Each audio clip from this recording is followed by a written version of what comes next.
Justiça na terra dos faraós. 7 fatos reveladores sobre a lei no Antigo Egito. Através da análise de pistas arqueológicas, os historiadores fizeram descobertas fascinantes sobre o sistema legal no Antigo Egito. Ao contrário das civilizações como Babilônia e Suméria, cujos códigos legais escritos fornecem insights sobre seus sistemas legais e valores sociais, o Egito Antigo exige abordagens alternativas para compreender sua legislação. Embora não haja um código legal abrangente encontrado, os documentos existentes oferecem informações sobre as regras que governavam as transações diárias, e textos como o Sebeit fornecem uma perspectiva sobre a relação entre religião e direito. A base da antiga lei egípcia era fundamentada nos princípios do Maat, personificado pela deusa que representa a verdade, o equilíbrio, a ordem e a justiça. O papel do faraó como governante era garantir a preservação e a aplicação dessas leis. Assim como as leis de um país devem estar em conformidade com sua constituição, as leis no Antigo Egito deveriam seguir os princípios do Maat. O vizir da justiça, também conhecido como sacerdote de Maat, desempenhava um papel central no sistema legal. Durante o Império Antigo, os sacerdotes atuavam como juízes, enquanto no Império Médio, juízes profissionais eram responsáveis pelos tribunais em todo o Egito.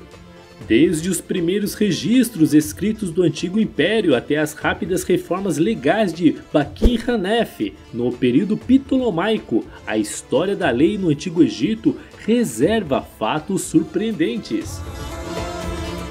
Primeiro, lei no Antigo Egito: culpado até que se prove a inocência. No Antigo Egito, o sistema judicial diferia significativamente do sistema atualmente utilizado. Naquela época, um indivíduo acusado de um crime era considerado culpado até que conseguisse provar sua inocência, o que frequentemente resultava em punições diversas. Essa abordagem era fundamentada nos princípios do Maat, que eram considerados essenciais para estabelecer equilíbrio e ordem na sociedade egípcia. O Maat representava a harmonia cósmica, a justiça e a verdade, e servia como base para o comportamento adequado dos indivíduos. Embora o processo judicial tenha passado por alterações ao longo da história do Antigo Egito, o Maat e outras concepções mitológicas permaneceram centrais para o conceito de justiça. As testemunhas desempenhavam um papel fundamental nos tribunais egípcios, e prestar um falso testemunho era considerado uma ofensa grave. No entanto, os jurados como conhecemos atualmente não faziam parte dos sistemas jurídicos no Antigo Egito. Em vez disso, os Kembet, conselhos de anciãos, eram responsáveis por julgar uma ampla variedade de casos relacionados a questões menores e disputas locais. Embora não fosse exatamente equivalente aos jurados modernos, os Kembet funcionavam como tribunais comunitários que auxiliavam na resolução de problemas locais. Casos mais graves, como alegações de roubo de túmulos ou assassinato, eram encaminhados a um tribunal superior supervisionado pelo vizir, o qual era responsável por administrar a justiça em nome do faraó. Segundo, hierarquia judicial. O Antigo Egito possuía um sistema judiciário hierárquico, no qual diferentes órgãos lidavam com questões legais de acordo com sua gravidade. Nas áreas rurais, o Conselho de Anciãos, conhecido como Seru, atuavam como juízes, encarregados de resolver disputas de menor impacto. Já nas áreas urbanas, o Conselho de Anciãos, chamado Kembet, se reunia diariamente para tratar de uma ampla gama de questões jurídicas, abrangendo desde disputas de propriedade até alegações criminais. Casos que não podiam ser resolvidos no Seru ou no Kembet eram encaminhados para o Tribunal Imperial chamado de Jajat. Este tribunal tinha a responsabilidade de lidar com casos mais graves ou politicamente sensíveis. Os faraós desempenhavam um papel fundamental no sistema de justiça egípcio antigo, sendo eles os principais detentores da autoridade legal. Eles nomeavam um vizir para supervisionar a administração prática da justiça. De acordo com Jan Asman, em A Mente do Egito, a justiça no Antigo Egito era vista como uma busca pela harmonia, uma vida em conformidade com as estruturas conectivas, que tornavam a comunidade possível. Era responsabilidade do faraó garantir essa harmonia e manter o Ma'at, o equilíbrio e a ordem cósmica. Para cumprir esse papel, os faraós tinham poder supremo para promulgar leis, resolver disputas e nomear funcionários encarregados de aplicar a justiça. Esse sistema refletia a crença dos egípcios na importância da justiça para a manutenção da ordem e estabilidade da sociedade. Os escribas desempenhavam um papel fundamental nos processos legais do Antigo Egito. Embora não tenham sido encontrados códigos legais escritos, fontes históricas indicam que os escribas eram peças-chave no sistema judicial na época. Além de fornecer informações processuais, eles tinham a importante tarefa de redigir testamentos e outros contratos legais. Além disso, os escribas também desempenhavam um papel crucial na documentação dos julgamentos, uma das funções mais importantes no processo legal. Um dos casos mais famosos da história do Antigo Egito envolve o assassinato do faraó Ramsés III em uma conspiração frustrada para colocar o príncipe egípcio Pentaur no trono. Ramsés III foi o segundo faraó da 20ª dinastia e governou em um período conturbado. Sua esposa, Tie e Pebacamen, um alto funcionário da corte, lideraram a conspiração. Embora Ramsés III tenha sido assassinado, a trama foi descoberta e o subsequente julgamento tornou-se um dos mais bem documentados na história do Antigo Egito. O papiro judicial de Turim registra o julgamento conduzido por 15 magistrados nomeados por Ramsés IV. O julgamento ocorreu em 5 sessões e resultou no testemunho e execução de 28 pessoas. Esse julgamento histórico destaca a importância da documentação escrita na aplicação da lei no Antigo Egito, bem como a habilidade dos escribas em registrar esses casos importantes.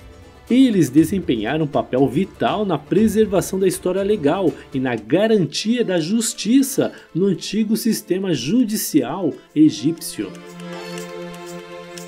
Quarto, leis de igualdade de gênero. As leis de igualdade de gênero no Antigo Egito representavam uma notável conquista em seu sistema jurídico. Nesse período, homens e mulheres eram tratados de forma igualitária perante a lei. As mulheres desfrutavam dos mesmos direitos que os homens nos tribunais e tinham autonomia para comprar, vender e herdar propriedades. Essas conquistas legais foram preservadas durante o domínio grego-ptolomaico. No entanto, com a conquista romana do Egito após a Batalha de Actium em 31 a.C., essas leis progressistas foram perdidas e a garantia de igualdade na propriedade só seria visto novamente nos séculos XIX, na Europa e na América. A igualdade também se estendia às leis de casamento. Tanto homens quanto mulheres podiam possuir bens conjuntamente no casamento, e ambos os sexos tinham o direito de iniciar o divórcio. Embora os homens fossem obrigados a pagar uma multa pelo divórcio, as mulheres não tinham essa mesma obrigação. No caso de adultério levar ao divórcio, a parte culpada era obrigada a renunciar à sua parte na propriedade conjunta. Embora essas leis do Antigo Egito representassem um avanço progressivo em comparação com outras civilizações antigas, é importante ressaltar que ainda havia um grande abismo social no tratamento de homens e mulheres na sociedade egípcia. Embora as mulheres gozassem de proteção legal, persistia uma desigualdade social significativa entre os sexos. Quinto, o papel dos sacerdotes no sistema legal. O papel dos sacerdotes no sistema legal do Antigo Egito foi de extrema importância ao longo de sua longa história. Eles desempenharam o papel de juízes, o que reflete a centralidade da religião no sistema jurídico da época. Na mitologia egípcia, acreditava-se que os deuses residiam nos templos e os sacerdotes, como intermediários entre os deuses e os humanos, possuíam a capacidade de se comunicar com os deuses. Isso conferia aos sacerdotes uma autoridade divina para lidar com questões legais. Durante o período do Novo Império, por volta de 1550 a.C., os oráculos ganharam grande importância no sistema jurídico. Nesse sistema, os sacerdotes carregavam uma estátua pública de um deus e, por meio de movimentos ou apontando para um documento, ofereciam respostas às questões legais apresentadas. Além de lidar com casos jurídicos, os oráculos também eram consultados para questões de importância estatal, como planos militares.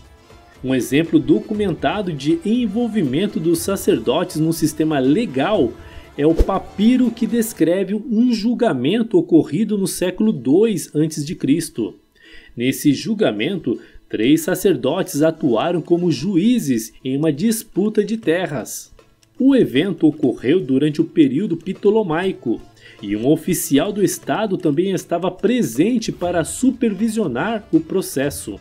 Esse caso ilustra que, mesmo após a conquista do Egito por Alexandre o Grande, os procedimentos e costumes legais tradicionais foram mantidos. Além disso, esse julgamento oferece uma visão detalhada das diferenças entre o sistema judicial do Antigo Egito e o da Grécia Antiga. Enquanto os julgamentos por júri na Grécia enfatizavam a importância da governança democrática na sociedade ateniense, o sistema legal egípcio refletia a crença de que os sacerdotes eram capazes de acessar a verdade absoluta. O papel dos sacerdotes como juízes no Antigo Egito evidencia a interseção entre a religião e a justiça, destacando a reverência dada aos sacerdotes como detentores de autoridade divina no sistema legal da época. Sexto, reformas legais. Existem indícios de rápidas reformas legais durante o reinado de alguns faraós na história do Egito. Um relato controverso, atualmente disputado, registra que Baquem-Hanef implementou amplas reformas agrárias e aboliu a escravidão por dívida. Esse relato remonta a Diodoro, um historiador da Grécia Antiga, e os historiadores levantam especulações de que ele pode ter inventado a narrativa para apoiar suas próprias posições ideológicas. Infelizmente, o texto original do historiador Hecateus de Abdera, no qual Diodoro se baseou para fazer essa afirmação, foi perdido ao longo do tempo. A existência dessas reformas e sua atribuição a Baquem-Hanef permanecem em debate devido à falta de evidências diretas e à incerteza sobre a confiabilidade dos relatos antigos. A ausência do texto original de Hecateus dificulta a verificação das alegações de Diodoro. É importante reconhecer a complexidade da história do Egito Antigo e a necessidade de analisar criticamente as fontes disponíveis. Embora hajam registros históricos valiosos sobre o período, é essencial exercer cautela ao interpretar informações fragmentadas e considerar diferentes perspectivas antes de tirar conclusões definitivas sobre as reformas atribuídas a Baqen Hanef. Sétimo, lei no Antigo Egito. Roubo de tumbas era comum. O roubo de túmulos era uma prática comum no Egito Antigo, o que pode surpreender muitas pessoas. Desde o início do período dinástico, esse problema se tornou tão grave que medidas foram tomadas para evitar o roubo, inclusive na construção das primeiras pirâmides, como a do rei Djoser. Um exemplo vívido dessa natureza sistêmica do roubo de túmulos é a confissão registrada no papiro Leopold Amherst por um pedreiro chamado Amenpanufer, acusado de roubar uma tumba datada de 1110 a.C. Nessa confissão, ele descreve o pagamento de subornos para evitar a punição e continuar com o roubo de túmulos. Essa confissão também revela uma falta de preocupação com o Ma'at, o princípio fundamental da lei no Antigo Egito. De acordo com a mitologia egípcia, seguir os princípios do Ma'at era essencial para passar pelo salão do julgamento e alcançar a vida após a morte. Alguns historiadores sugeriram que a diminuição na crença religiosa em todo o Egito Antigo foi um fator para o aumento do roubo de túmulos, mas essa afirmação é contestada. É importante reconhecer que muitas civilizações têm comportamentos que contradizem as visões religiosas amplamente aceitas, sendo motivadas por preocupações mais imediatas. O aumento do roubo de túmulos no Egito Antigo pode ser atribuído a uma combinação de fatores, como oportunismo, ganância e atração por tesouros valiosos encontrados nos túmulos. Essa prática generalizada de roubo de túmulos no Egito Antigo deixou um impacto duradouro no campo da egiptologia, pois muitas tumbas foram saqueadas ao longo dos séculos, resultando na perda de artefatos preciosos e informações valiosas sobre a cultura e a história do Antigo Egito. E aí, o que você achou do vídeo de hoje? Você já conhecia algum desses fatos surpreendentes sobre a lei do Antigo Egito? O que mais te impressionou? Espero que este vídeo tenha sido útil. Se você tiver algo a acrescentar, por favor, compartilha conosco na seção de comentários. E se você gostou desse vídeo e ainda não se inscreveu em nosso canal, se inscreva e clica no sininho para não perder nenhum vídeo intrigante que postamos todas as semanas. E se você quer aproveitar e aprender um pouquinho mais, não deixe de clicar em um desses vídeos que estamos sugerindo para você. Lembre-se de que conhecer o passado é compreender o presente e preparar-se para o futuro. Até o próximo vídeo!